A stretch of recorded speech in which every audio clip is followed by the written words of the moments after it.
So in the first part of this course, we've been holding the amount of labor and capital fixed within the country.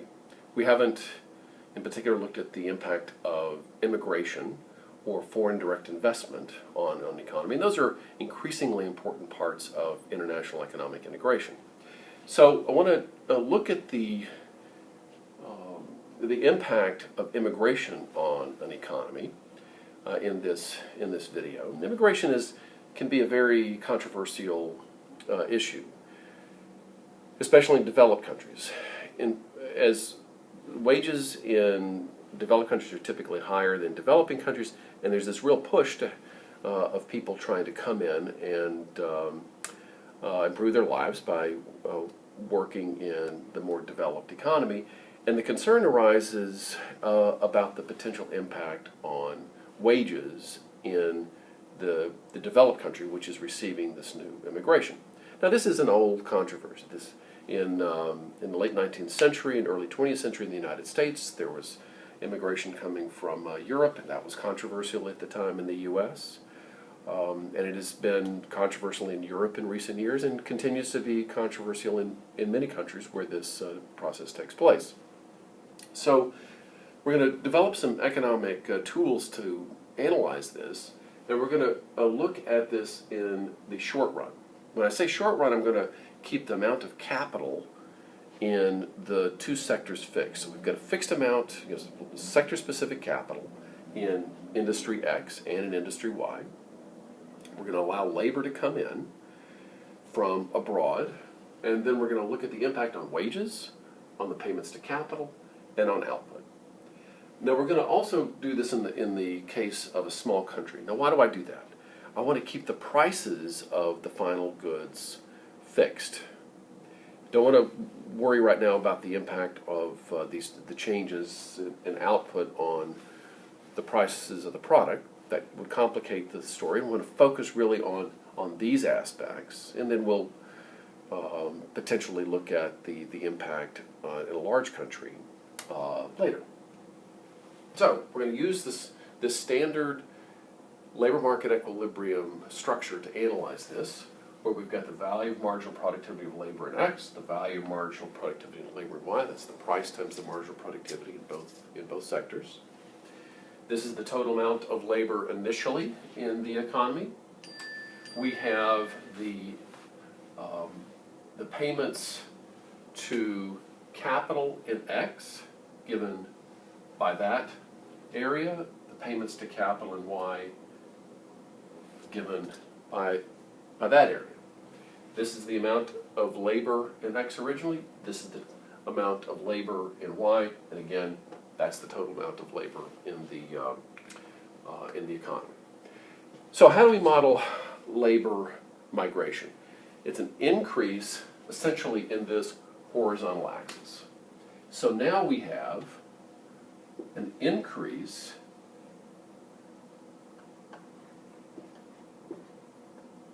in labor that comes into this economy. Now, the amount of labor that comes in is going to depend on how the wages across between this country and the source country differ.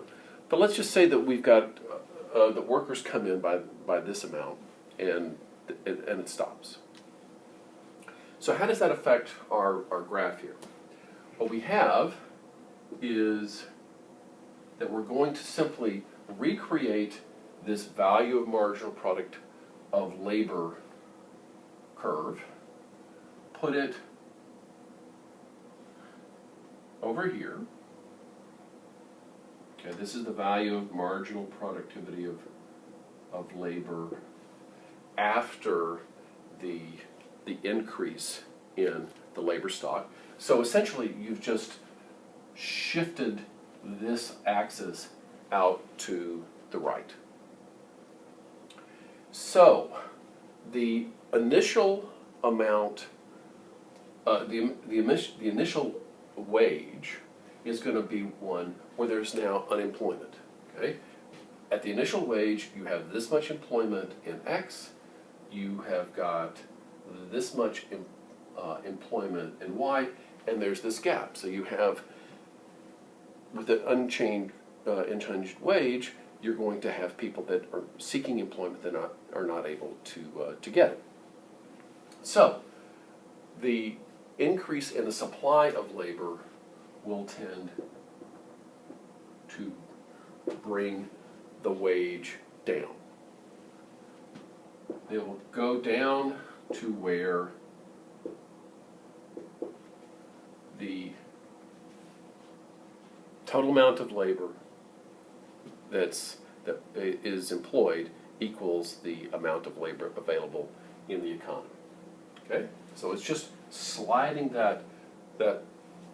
this labor endowment curve to the right. So we've got the wage falling. So the wage falls economy-wide, but we haven't had a change in the price, okay, by assumption, in a small country. The wage falling in the economy means that you're going to have a fall in real wages. Prices stay the same, nominal wage falls, workers see a lower wage than they did before in real terms.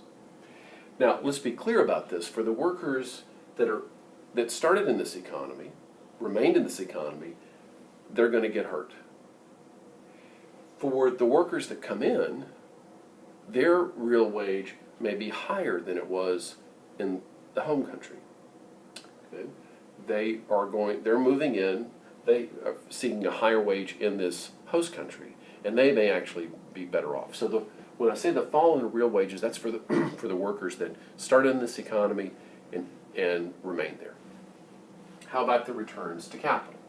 Well, what we have is that the capital payments in industry X, which used to be A, now have this extra component, okay?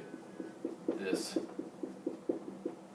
shaded line, or shaded area. So there's been an increase in the amount of labor used in the production of X. The remaining capital stock is more productive because they have an increase in the amount of labor in the economy, or in their sector. So the marginal productivity of capital in X is rising because they're using more labor. The prices haven't changed, so that the real payments, the real return in X is going to go up. So that means that the capital owners in this sector are going to see an increased standard of living. Now, for the industry Y, and this is a little bit trickier to see, at the initial wage, okay, so we just slid this over, this area here is the same as that area. Okay, so you just pulled this curve to the right, which means that these are identical areas, just displaced a bit.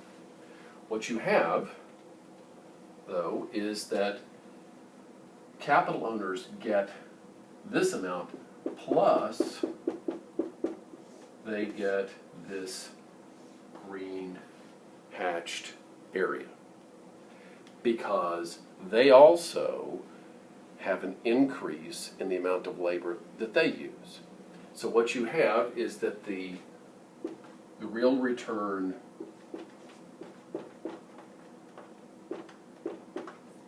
for R in the Y industry also will rise.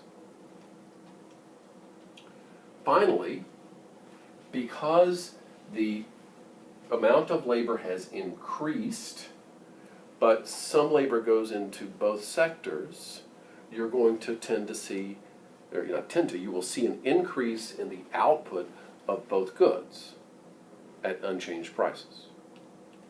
So let's review here in terms of the winners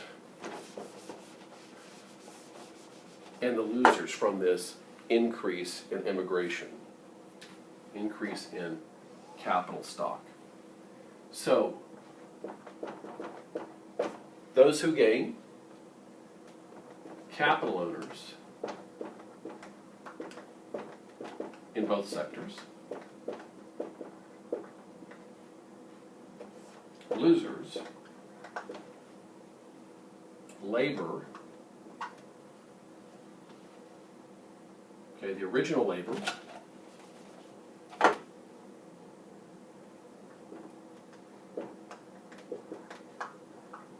people that were in the workers that were in this economy before the immigration, they're going to tend to see a drop in their real wages.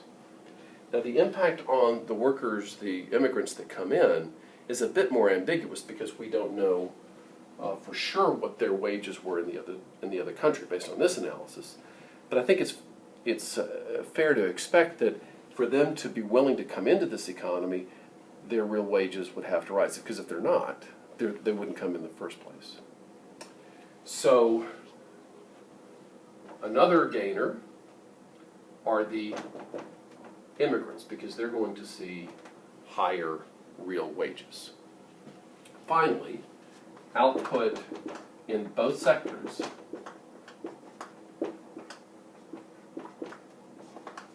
goes up in this short run story. So we've got a simple application of the labor market equilibrium graph with an increase in the labor stock and an increase in the wages or returns to some members of the society and a drop in others.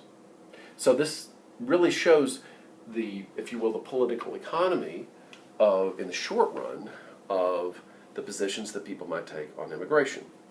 The capital owners would be quite likely to support immigration. If you look in the United States, representatives of firms, especially the U.S. Chamber of Commerce, tend to be in favor.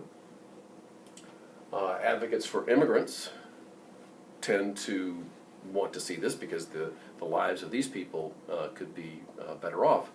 The people that are going to be much more ambivalent about this and potentially opposing are those who have to compete with the new laborers coming in. Those are those original workers, those native workers, if you will, who may see a decrease in their wages. Now, let me emphasize that this is a short-run effect when we don't allow other adjustments to happen in the economy. And it's quite possible, even likely, that in the long run you're going to be able to have a reallocation of resources that actually mitigate some of these short-term impacts. But the concerns that some people might have about competition from abroad is not, it has some basis in economic theory, at least in the short run. Okay, so we'll take a look at an increase in the capital stock in a separate video.